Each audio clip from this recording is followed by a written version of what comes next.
अध्याय 6 त्रयोपस्तंभ। त्रयोपस्तंभ और त्रिस्तंभ ये दो अलग अलग चीज़ें हैं। त्रयोपस्तंभ है आहार, स्वप्न और ब्रह्मचर्य, और आचार्य वाग्भट के अनुसार है आहार, स्वप्न और अब्रह्मचर्य। वहीं त्रिस्तंभ कहते हैं हमारे त्रिदोष यानी वात, पित्त और कफ को। त्रिदोष ये तीनों शरीर के उत्पत्ति में कारण हैं। जिस तरह 3 स्तंभों से मकान का धारण होता है उसी तरह से त्रिदोष शरीर का धारण करते हैं, इसलिए इन्हें त्रिस्थूड़ कहा गया है। त्रिस्थूड़ को त्रिस्तंभ भी कहा गया है। शरीर की उत्पत्ति शुद्ध शुक्र और शोणित से संभव है। इन शुक्र और शोणित में वात आदि दोषों का समवाय संबंध होता है, जिससे गर्भ का पोषण, धारण, अंग प्रत्यंग का विकास आदि कार्य उत्पत्ति होती है। इसलिए वात आदि त्रिदोष को त्रिस्तंभ कहा गया है।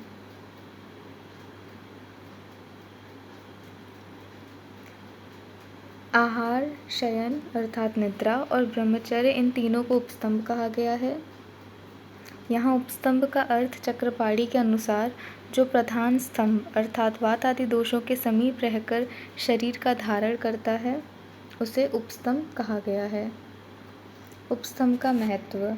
इन उपस्तंभों के युक्तिपूर्वक सेवन से शरीर के बल वर्ण का पोषण होकर इसकी वृद्धि होती है।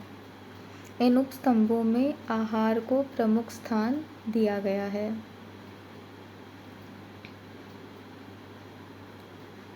आहार सोर्स ऑफ एनर्जी, निद्रा state of energy conservation and ब्रह्मचर्य act of energy consumption. Starting होती है आहार से। रस प्रधानम आहार द्रव्यम, वीर्य प्रधानम औषध द्रव्यम। आहार रस प्रधान होता है और औषध वीर्य प्रधान। आहार्यते गला दधो नीयते इत्याहार। जो द्रव्य अन्न पान आदि के स्वरूप में ग्रहण किए जाएं और जिह्वा, गला तथा दांतों की क्रिया से चबाकर निगले जाते हैं उसे आहार कहा जाता है। ये इसकी निरुक्ति है। जिस द्रव्य से शारीरिक धातुएं पुष्ट होती हैं उसे आहार कहते हैं। गले के विवर अर्थात छिद्र से नीचे के अवयवों से द्रव्यों का संयोग करना आहार कहा जाता है। आहार का महत्व। त्रयोपस्तंभिति आहार, स्वप्नो ब्रह्मचर्यमिति। त्रयोपस्तंभ में आहार को प्रथम स्तंभ कहा गया है। आहार त्रयोपस्तंभ में एक है। अन्न शरीर को धारण करने वाले पदार्थों में सर्वश्रेष्ठ माना गया है। हिताहार शरीर तथा सुख की उत्पत्ति का और अहिताहार रोग तथा दुख की उत्पत्ति का कारण है। शुद्ध आहार सेवन करने से सत्वगुण की वृद्धि होती है। यह सत्वगुण स्मृति का समर्थक है, अर्थात सत्वगुण स्मृति में स्थिरता लाता है। हित और सात्विक आहार से मानसिक स्वास्थ्य बनता है।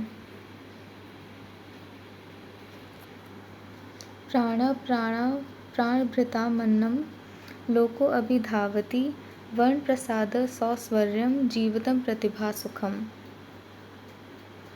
शुद्ध हित एवं मित आहार सेवन से व्यक्ति शारीरिक भाव, मानसिक भाव एवं आध्यात्मिक भाव से स्वस्थ रह सकता है। जैसे शारीरिक स्वास्थ्य में आता है वर्ण प्रसाद, सौस्वर्य अर्थात शुद्ध स्वर, पुष्टि और बल।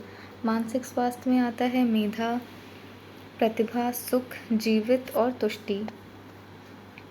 आध्यात्मिक स्वास्थ्य जैसे शारीरिक व्यापार के लिए लौकिक कर्म, स्वर्ग प्राप्ति के लिए वैदिक कर्म, उसी तरह अन्न के विधि पूर्वक विधान से मोक्ष की प्राप्ति होती है।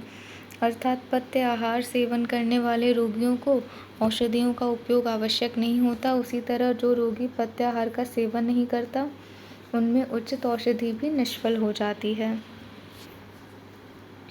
यहाँ आहार औषधियों से भी श्रेष्ठ माना जाता है। आहार का लाभ। आहार शक्ति को पुष्ट करता है, शीघ्र बलवर्धक है, देह का धारण करता है, आयु, तेज, स्मृति, ओज और जाठराग्नि को बढ़ाता है। रस आदि धातुओं का पोषण, ओज, बल, वर्ण आदि का पोषण आहार से होता है। आहार द्रव्य वर्गीकरण।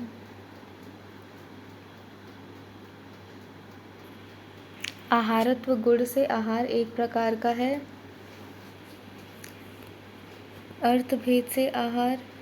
आहारत्वम आहार, स्थैक हितम, अर्थभेदात आहार्य। अर्थ से आहार एक ही है। योनि भेद से दो प्रकार का है, स्थावर और जांगम। प्रभाव भेद से है हितकर और अहितकर। उपयोग भेद से चार प्रकार का, पान, अशन, भक्ष्य और लेय।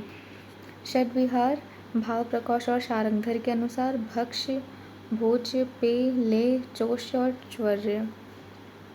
स्वाद भेद से 6 प्रकार का, षड्रस, मधुर, अम्ल, लवण, कटु, तिक्त और कषाय। गुण भेद से 20 प्रकार का है, गुरु लघु आदि गुणों से। और संयोग और संस्कार भेद से आहार असंख्य है। आहार वर्ग: शुक धान्य, शमी धान्य, मांस, शाक, फलाश्रयान। वर्गान: हरित, मध्याम्बु, कोरस, इक्षु, विकारिकान। दशत्व च्वापरो वर्गो कृतानहार योगिनाम। आहार को 12 वर्गों में वर्णित किया गया है चरकानुसार। शुक धान्य, शमी धान्य शुक धान्य में आते हैं सीरियल्स, शाली, रक्तशाली, महाशाली चावल। शमी धान्य में पल्सेस आती हैं, माश, मोदक, राजमाश। मांस वर्ग: आनूप, चांगल। शाक: ग्रीन लीफी वेजिटेबल्स। फल वर्ग: द्राक्षा, खजूर। हरित वर्ग: रसोन, अदरक, जंबीर, अजवाइन। मध्य वर्ग: सुराह, वरिष्ठ। जल वर्ग में आकाशीय जल, भूमि जल। गोरस में class of milk and its product. इक्षुविकार, sugar cane and its product. कृतान वर्ग class of cooked foods like पेया, विलेपी और मंड। आहार उपयोगी वर्ग: दाल, लवण, छार आदि। आहार काल या भोजन काल: दिन के अनुसार एक काल भोजन। पाचन क्रिया में पित्त का प्राधान्य होता है। शरीर में जाठराग्नि प्रदीप्त होने से भूख लगती है। इस अवस्था में पित्त का स्वाभाविक प्राधान्य इतर दोषों की अपेक्षा अधिक होने से इस समय भोजन करने पर अन्न का पाचन सम्यक होता है। आयु की मध्यावस्था अर्थात युवावस्था: दिन का मध्याह्न काल और मध्य रात्रि में पित्त का प्राधान्य होता है, इसलिए सूत्र के अनुसार मध्याह्न में एक बार भोजन सेवन करना है तथा मध्य रात्रि में तमोगुण की प्रधानता होने से आहार का सेवन निषेध है। इसके अनुसार दिन में एक ही बार खाना चाहिए, दोपहर में। अब आते हैं द्विकाल भोजन पे।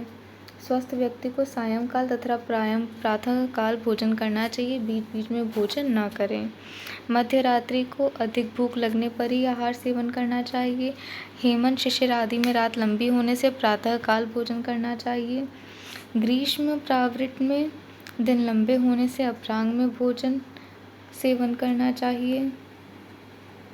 शरद बसंत में दिन रात समान होने से मध्याह्न में भोजन करना चाहिए। त्रिकाल भोजन: अभी आते हैं कि 3 टाइम पे भोजन का क्या नियम है। भोजन के पश्चात 1 प्रहर पहले 3 घंटे भोजन न लें और 2 प्रहर बीतने से पहले भोजन लें।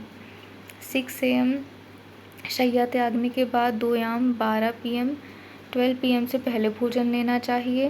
12 PM 2 याम 6 PM से पहले भोजन लेना चाहिए। ये लंच के लिए हो गया। 6 PM 2 याम 12 AM से पहले भोजन लेना चाहिए।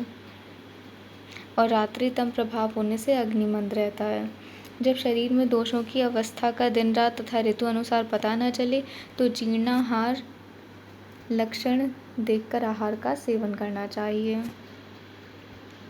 जीर्णाहार के लक्षण: शुद्धोदकार, मलमूत्र आदि वेगों का यथोचित त्याग, भूख और प्यास लगना, चित्त में उत्साह, शरीर में हल्कापन होना।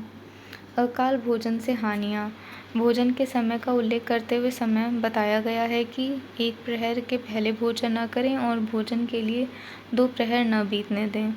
1 प्रहर के अंदर भोजन करने से आम उत्पत्ति होती है। 2 प्रहर के बाद भोजन करने से बल का क्षय होता है, जाठराग्नि बंद होती है, दोषों का पाचन, धातुओं का पाचन और क्षय, प्राणनाश। भोजन देश: हमेशा आहार सेवन एकांत स्थान में ही करना चाहिए। काल भोजन का लाभ: हिताहार, मिताहार और काल के अनुसार आहार सेवन से व्याधियाँ उत्पन्न नहीं होती। आहार मात्रा: मात्रा शीस्यात आहार मात्रा पुनरग्निबल पेक्षिणी। आहार की मात्रा अग्नि के बल की अपेक्षा करती है। हर बार भोजन करने से पहले अग्नि बल को देखकर सेवन करना चाहिए। जो मात्रा भोजन करने वाले की प्रकृति को बाधा न पहुंचाते हुए यथा समय पच जाए वही मात्रा आहार की मात्रा है। गुरु आहार को कुक्षी के 1/3 या आधे भाग में ही लेना चाहिए और लघु आहार पेट भर नहीं करना चाहिए। यह आहार का नियम है। पेट के 2 भाग अन्न से, 1 भाग पानी से, 2 भाग अन्न से, 1 भाग पानी से और 1 भाग वायु के संचार के लिए रिक्त छोड़ना चाहिए। आहार क्रम। भोजन करते समय पहले मधुर रस प्रधान पदार्थ सेवन करना चाहिए। ये आप याद रखें कि स्वीट डिश जो भी है वो पहले खाई जाती है। मध्य में अम्ल रस प्रधान एवं लवण रस प्रधान पदार्थ, अंत में कटु तिक्त कषाय रस प्रधान पदार्थ फल आदि सेवन भोजन से पहले करें तथा पेय बाद में सेवन करना है। भोजन पाचन अवधि। समाग्नि में 4 याम आहार पचता है और 2 याम में औषध पचता है। तीक्ष्ण अग्नि में शीघ्र पचता है। भोजन के समय सबसे पहले भोज्य वस्तु।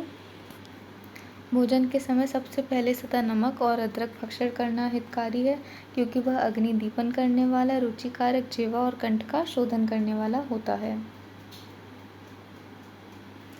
Concept of balanced diet.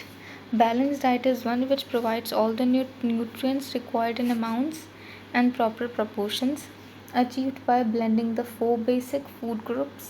The quantities of food meet the nutrition requirements with respect to age, gender, physiological status, and physical activity. Balanced diet should provide 50 to 60% of total calories from carbohydrates, complex carbs, 10 to 15% from proteins, and 20 to 30% from both visible and invisible fat. In addition, provide other non-nutrients such as dietary fiber, antioxidants, and phytochemicals.